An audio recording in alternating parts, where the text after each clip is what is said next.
নমস্কার বন্ধুরা, কেমন আছো সবাই? আশা করছি সবাই খুব ভালো আছো, সুস্থ আছো।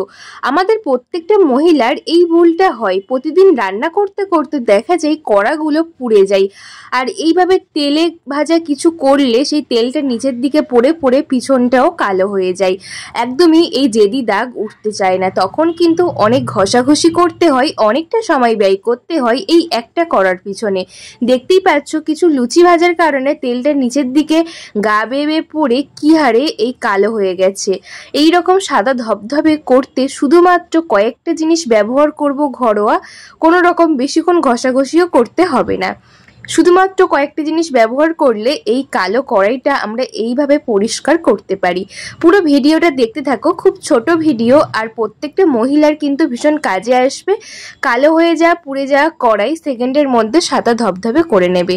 আমার এই কড়াইটার পিছনটা অসম্ভব পরিমাণে কালো হয়ে গেছে, তবে ভিতরটা অতটাও হয়নি। তবে একটা ছোপ ছোপ দাগ কিন্তু থেকেই গেছে। অনেক দিন ঠিকঠাকভাবে মাজা ঘষা না করে করে লুচি কোনো তেলে ভাজা করে সেই কারণে কিন্তু কড়াটা এই অবস্থা হয়েছে। এইভাবে রাখলে বহুদিন রাখতে রাখতে একটা সময় এত পরিমাণে কালো হয়ে যায় যে আমরা পরবর্তীতে কিছু করতে গেলে বা এই দাগ তুলতে গেলে কিছুতেই ওঠে না। আমি এখানে কড়া বসিয়েছি গ্যাসের মধ্যে, আর দিয়ে দিলাম 1 কাপ জল, আর বেকিং সোডা দিয়ে দিলাম হাফ চামচ। 1 কাপ জল দিয়েছি আর বেকিং সোডা হাফ চামচ দিয়েছি। এর মধ্যে দিয়ে দেব ভিনিগার। ভিনিগার আমি 1 চিমুট মতো দিলাম, মানে 1 চামচ ভিনিগার দিলাম। আর দিয়ে দেব হাতের কাছে কোলগেট থাকলে কিছুটা পরিমাণ কোলগেট। এত সুন্দর পরিষ্কার হয় এই ঘরোয়া কটা উপকরণ দিয়ে যে তোমরা একবার না বাড়িতে ট্রাই করলে বিশ্বাসই করবে না। এখানে আমি জলের মধ্যে কিছুটা কোলগেট দিয়ে দিয়েছি। এরপর তোমরা এর মধ্যে ভিম জেল লিকুইড দিতে পারো। আমি এখানে কিছুটা পরিমাণ শ্যাম্পু দিয়ে দিলাম, কারণ শ্যাম্পু দিলে খুব সুন্দর মতো এটা পরিষ্কার হয়ে যাবে, উঠে যাবে। আর এটা যত ফুটবে এই যে কড়া যদি দাগ আছে এটাও উঠে যাবে। তোমাদের কড়া যদি আরও কালো হয়ে পুড়ে যায় তাহলে দেখবে এই ফোটার সাথে সাথেই কিন্তু জেদি দাগগুলো একদম আলগা হয়ে উঠে আসছে এই জলের মধ্যে। যেহেতু আমার কড়ার ভিতরটা অতটাও অপরিষ্কার হয়নি, সেই জন্য সেইভাবে উঠছে না।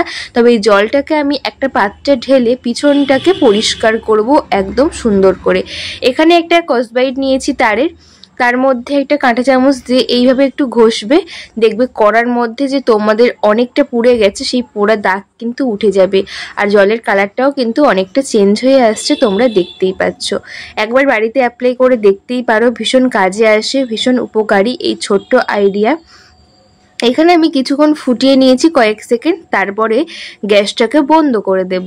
গ্যাসটাকে বন্ধ করে আমি যেহেতু কড়ার পিছনটা ভালো করে পরিষ্কার করব, তাই এই একটা পাত্রের মধ্যে এই গরম অবস্থায় এই লিকুইডটা ঢেলে দিয়ে তারপর পিছনটাকে রেখে দেব। কড়ার পিছনটা যেহেতু পিছনটা খুব পুড়ে গেছে, তেল হয়ে গেছে, সেই পিছনটা পরিষ্কার করার জন্য এইভাবে কিছুক্ষণ রেখে দিলাম।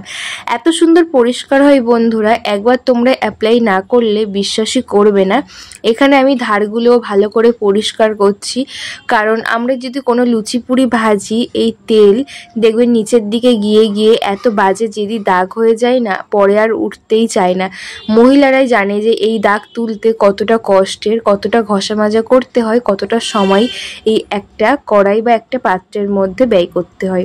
এখানে কড়াইটা গরম আর কিছুক্ষণ রেখেছিলাম, তারপরে এই স্কচব্রাইটটা দিয়ে এইভাবে এই জলের মধ্যে একটু একটু করে দিয়ে মানে আলতো করে ঘষে নেব, তাতেই কিন্তু এই দাগ উঠে যাবে।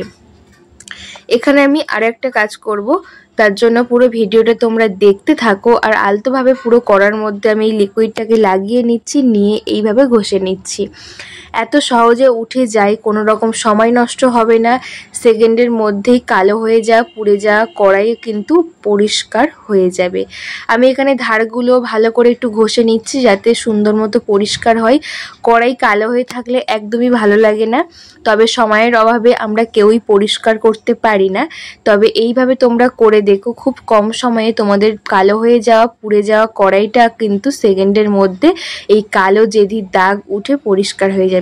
হাতের মধ্যে একটা প্লাস্টিক পরে নিচ্ছি, নিয়ে এটাকে একটুখানি ঘষে নেব। তার জন্য একটু ছাই নেব, যে উনুনে রান্না করলে ছাই, সেই ছাই নিয়েছি। তো ছাই নিয়ে এইভাবে কিন্তু একটুখানি ঘষে নিচ্ছি, নিয়ে আমি ধুয়ে দেখিয়ে দিচ্ছি যে কত তাড়াতাড়ি কয়েকটা সেকেন্ডে এই কড়াইটা আমার পরিষ্কার হয়ে গেছে। একটুখানি ছাই নিয়ে কড়ার ভিতরে এবং কড়ার পিছনে আমি এইভাবে ঘষে ঘষে পরিষ্কার করে তোমাদেরকে ধুয়ে দেখিয়ে দেবো যে কত সুন্দর একদম সহজভাবে শুধুমাত্র লিকুইডটা বানিয়ে কত সহজেই পরিষ্কার হয়ে গেল। যদি নর্মালি আমরা ভীম জেল আর ছাই বা যে কোনো কিছু দিয়ে পরিষ্কার করতাম অনেকটা সময় ধরে ঘষাঘষি করতে হতো। যেহেতু গরমের মধ্যে রেখেছিলাম তাই কিন্তু এই জেদি দাগগুলো একদম আলগা হয়ে গেছে। তোমরা একবার অ্যাপ্লাই করে দেখতেই পারো, খুব উপকারী। দেখো এখানে ভালো করে ঘষে নিয়েছি, তারপর তোমাদেরকে ধুয়ে দেখিয়ে দিচ্ছি কতটা সুন্দর পরিষ্কার হয়েছে। দেখতেই পাচ্ছ আগের তুলনায় এখন একদম পরিষ্কার হয়ে গেছে। ভিতরটা পরিষ্কার ছিল তাও ছোপ ছোপ দাগ উঠে গেছে, আর পিছনটা তো এত পরিমাণে কালো হয়েছিল তেল হয়ে, সেটা কিন্তু উঠে একদম পরিষ্কার হয়ে গেছে। তোমরা বাড়িতে একবার অ্যাপ্লাই করে দেখো, ভীষণ কাজে আসবে। এর থেকেও কালো করা কিন্তু এই পদ্ধতি অ্যাপ্লাই করে পরিষ্কার হয়ে যাবে। আশা করছি বন্ধুরা আজকের ছোট্ট আইডিয়া তোমাদের কাজে আসবে। কেমন লাগলো কমেন্ট করে বলো, ভালো লাগলে লাইক কমেন্ট শেয়ার করে আমার পাশে থেকো, আর বন্ধুদের কাছে প্রচুর পরিমাণে শেয়ার করে দিও যাতে প্রত্যেকটা বন্ধুর ভীষণ কাজে আসে, ভীষণ উপকারী। এবং তোমরা কে কোন জায়গা থেকে আমার ভিডিও দেখছো একটা কমেন্ট করে প্লিজ আমাকে বলো, আমার ভীষণ ভালো লাগবে যে আমার ভিডিও কত দূর যাচ্ছে, তোমরা কে কে দেখছো। সবাই ভালো থেকো, দেখা হবে খুব তাড়াতাড়ি নতুন একটা ভিডিওর সঙ্গে। আর আজকের ভিডিওটা তোমাদের কেমন লাগলো, তোমাদের একটা মতামত অবশ্যই আমাকে জানিও। টাটা বন্ধুরা।